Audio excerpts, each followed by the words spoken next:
Bayangkan, malam di bulan Oktober, ketika seluruh negeri merasakan detak jantung serempak menanti satu gol bersejarah. Bukan hanya sekedar angka, namun simbol bahwa Indonesia akhirnya menembus gerbang dunia sepak bola. Ini adalah momen yang tak lagi sebatas mimpi. Ini adalah tugas nyata untuk membuktikan kita pantas berada di sana.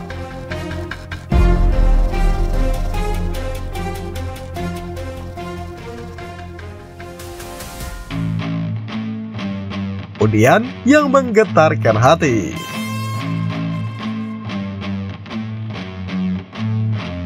Pada Kamis 17 Juli 2025, awal cerita ini dimulai. Di Kuala Lumpur, drawing putaran keempat kualifikasi Piala Dunia 2026 Asia digelar. Indonesia terpilih menjadi bagian dari grup B bersama dua raksasa, Arab Saudi dan Irak. Dukungan besar sekaligus ujian terberat. Tidak ada ruang untuk khayalan atau drama lain. Kini, ini adalah perjuangan mati-matian. Formatnya sederhana tapi kejam. Juara grup langsung tiket ke Piala Dunia. Runner up masih punya kesempatan melalui putaran kelima dan playoff antar zona. Hanya 3 pertandingan, 8, 11, dan 14 Oktober 2025. Ketika laga ini seperti 3 pintu yang harus dibuka atau pintu harapan ditutup, tidak ada ceritanya mengejar ketinggalan.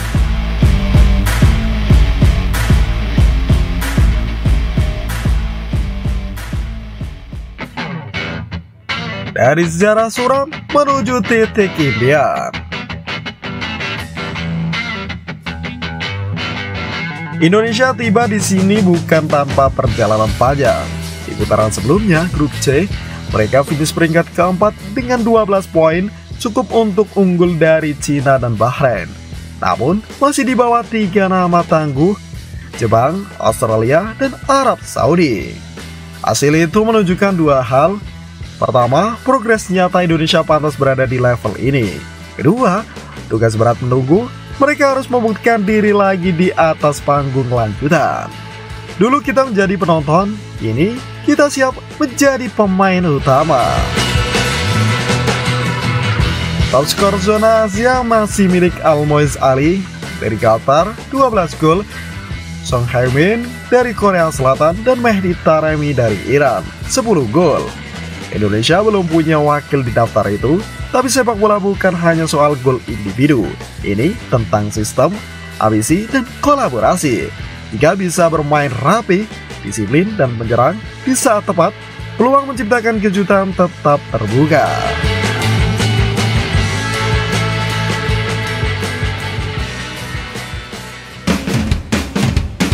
Tantangan hidup mati di antara dua lawan raksasa. Arab Saudi adalah unggulan grup dilihat dari tradisi, sejarah Piala Dunia, dan kondisi tuan rumah. Irak tak boleh diremehkan. Mental berjuang, sejarah dalam kualifikasi, dan kekuatan fisik membuatnya parang tajam lawan. Indonesia sebagai David di antara dua Goliath tidak bisa mengandalkan statistik. Garuda harus memainkan kartunya. Kombinasi serangan cepat, lini tengah yang kokoh, mental juara dalam setiap duel. Secara teknis dan psikologis, ini pertarungan yang nyaris harus dimenangkan pada kampanye global ini.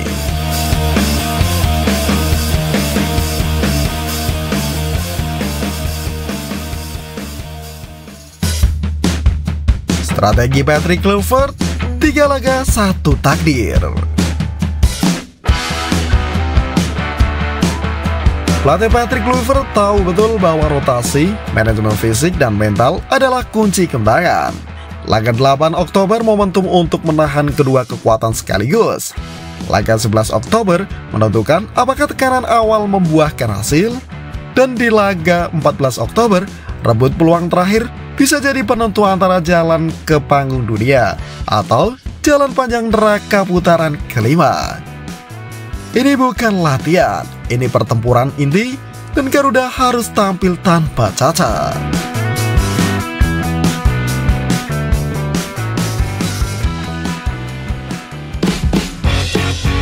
48 negara, tapi Indonesia masih berpeluang. Piala Dunia 2026 akan memperluas peserta menjadi 48 negara. Asia otomatis mengisi slot lewat putaran keempat, Iran, Uzbekistan, Korea Selatan, Yordania, Jepang, dan Australia. Ada tim yang sudah aman.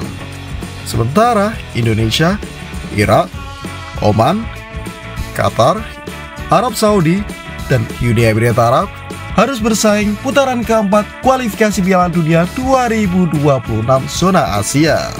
Namun, dulu kita hanya menonton. Sekarang kita bisa ambil bagian kalau berani.